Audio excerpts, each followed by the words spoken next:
Assalamualaikum warahmatullahi wabarakatuh.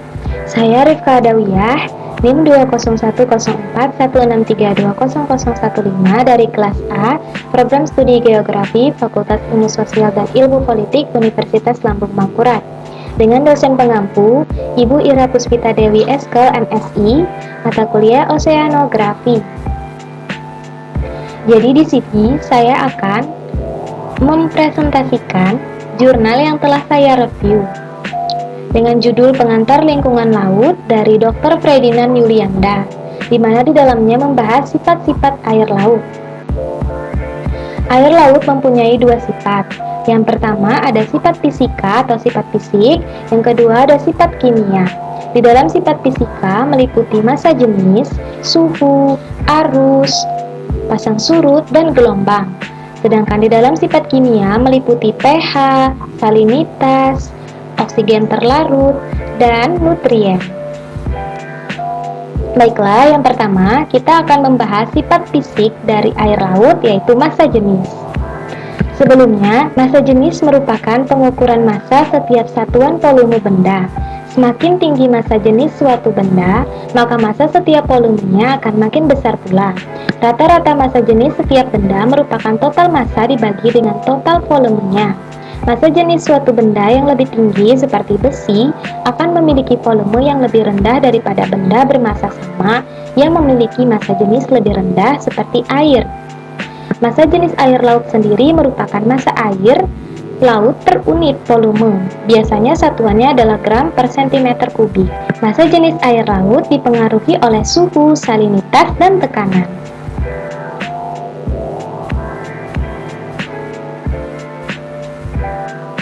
Penurunan suhu air hingga 4 derajat Celcius atau 39,2 Fahrenheit akan meningkatkan massa jenis Furman 1993. Namun demikian, perubahan massa jenis akan menurun kembali di perairan dengan suhu di bawah 4 derajat Celcius hingga 0 derajat Celcius yang dapat menyebabkan perubahan pada ikatan hidrogen sehingga terjadi perluasan volume air.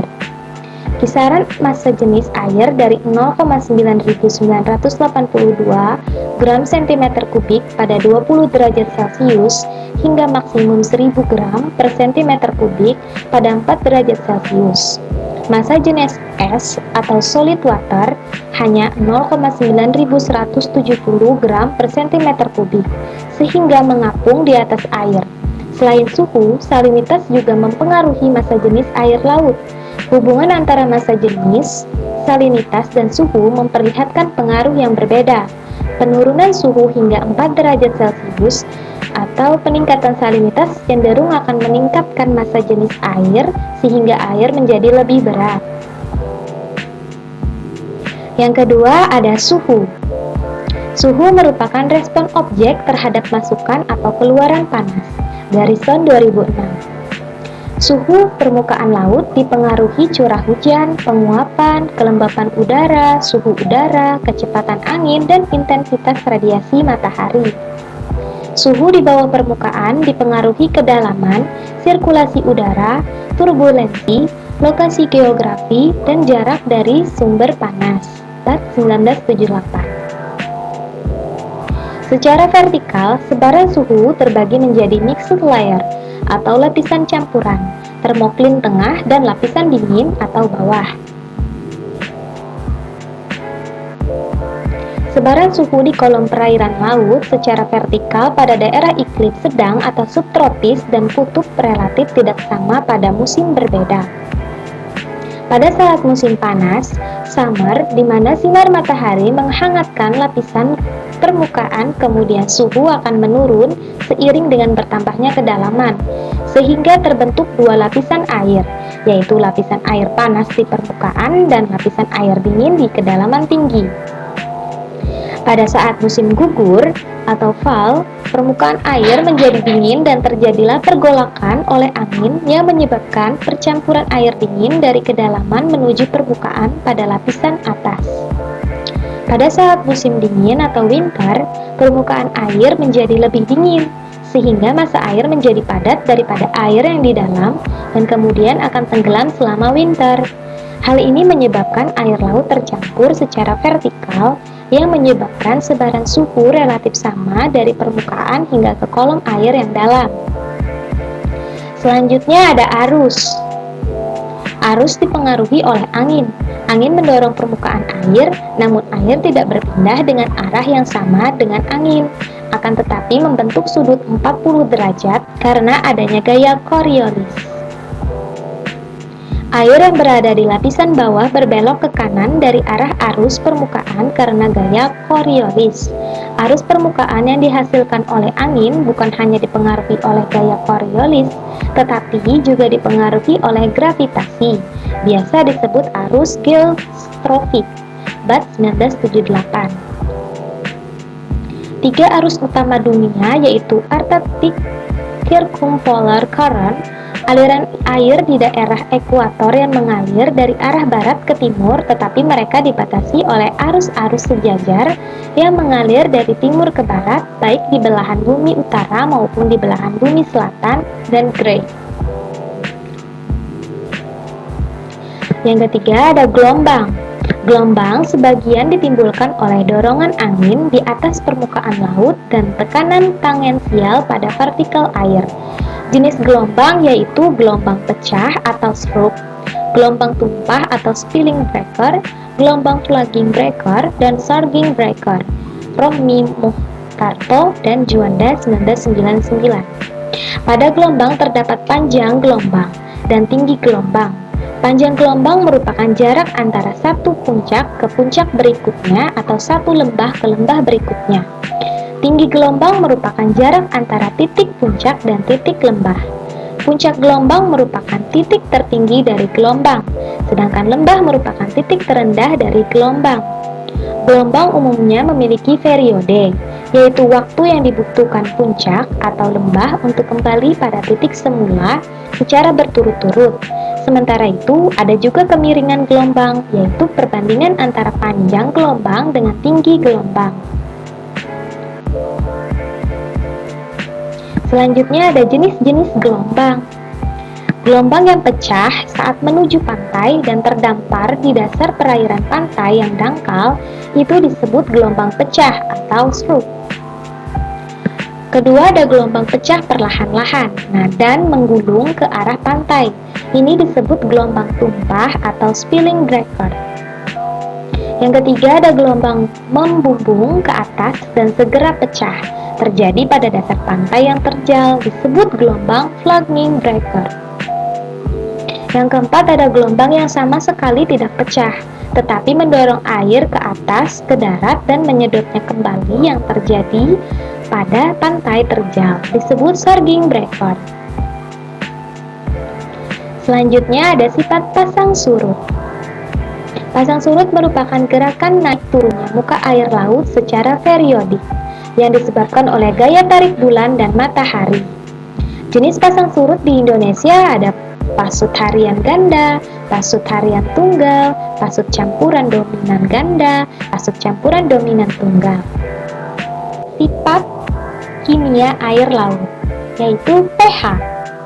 Derajat keasaman atau pH berkaitan erat dengan karbon dioksida dan alkalinitas. Semakin tinggi nilai pH, semakin tinggi pula nilai alkalinitas dan semakin rendah kadar karbon dioksida bebas. Perubahan nilai pH sangat mempengaruhi proses biokimiawi. Perairan laut maupun pesisir memiliki pH relatif lebih stabil dan berada dalam kisaran yang sempit. Biasanya berkisar antara 7,7 sampai 8,4 pH, dipengaruhi oleh kapasitas penyangga atau buffer, yaitu adanya garam-garam karbonat dan bikarbonat yang dikandungnya. Toleransi untuk kehidupan akuatik terhadap pH bergantung kepada banyak faktor meliputi suhu, konsentrasi oksigen terlarut, adanya variasi bermacam-macam anion dan kation, jenis dan daur hidup biota. Perairan basah merupakan perairan yang produktif dan berperan mendorong proses perubahan bahan organik dalam air menjadi mineral-mineral yang dapat diasimilasi oleh fitoplankton. Terkait dengan pH, hubungannya dengan karbon dioksida dalam perairan dapat terjadi asidifikasi. Adisifikasi itu sendiri merupakan proses turunnya kadar pH air laut yang terjadi akibat penyerapan karbon dioksida di atmosfer akibat dari kegiatan manusia, seperti penggunaan bahan bakar fosil. Proses asidifikasi secara sederhana adalah karbon dioksida dari pembakaran bahan bakar fosil terakumulasi dalam atmosfer, menyebabkan pemanasan global, kemudian berpengaruh terhadap perairan. Karbon dioksida yang diserap oleh laut kemudian bereaksi dengan air laut, membentuk asam karbonat dan meningkatkan keasaman air laut. Selanjutnya ada sifat salinitas. Salinitas merupakan kadar garam yang terkandung di perairan. Salinitas merupakan jumlah total material solid terlarut dalam 1 kg air saat seluruh karbon dikonversi menjadi oksida. Seluruh bromin dan iodin digantikan oleh klorin dan seluruh organik matter sudah teroksidasi. Salinitas di perairan bervariasi tergantung kedalaman. Perubahan salinitas yang besar terjadi antara 100 sampai 1000 meter. Salinitas di laut umumnya merupakan sejumlah garam terlarut per gram dalam 1000 gram air laut.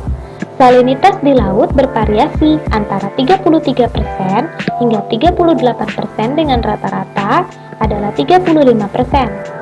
Salinitas air laut mengalami perbedaan karena pengaruh evaporasi dan presipitasi, runoff dari sungai, pendinginan maupun pencairan es. Di daerah dengan evaporasi yang tinggi, sebagai contoh Laut Merah, salinitas dapat mencapai 40%, tetapi yang dekat dengan muara sungai akan rendah yaitu sekitar 20%. Pada umumnya, salinitas tinggi terjadi di ekuator. Pengukuran salinitas ini harus dilakukan dengan akurat.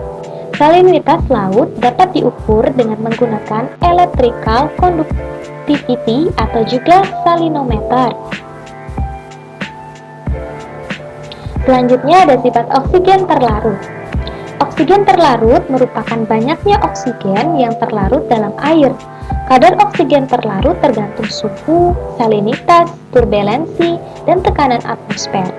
Oksigen di permukaan melimpah karena adanya aktivitas fotosintesis oleh tanaman laut. Konsentrasi oksigen menurun seiring dengan menurunnya lapisan cahaya karena adanya respirasi organisme laut dan bakteri. Oksigen terlarut akan berkurang karena berkurangnya fotosintesis akibat terbatasnya cahaya matahari yang masuk ke perairan.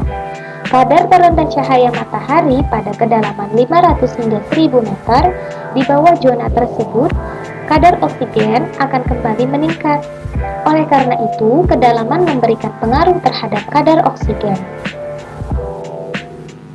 Sekitar 30% gas terlarut di perairan laut adalah oksigen, tetapi sekitar 100 kali bahkan lebih oksigen di atmosfer lebih besar daripada yang terlarut di lautan. Rata-rata 6 mg oksigen terlarut pada setiap liter air laut, 6 per milion oksigen per liter air laut oleh Barat. Sejumlah kecil oksigen sangat dibutuhkan oleh hewan dan organisme lain yang hidup di perairan.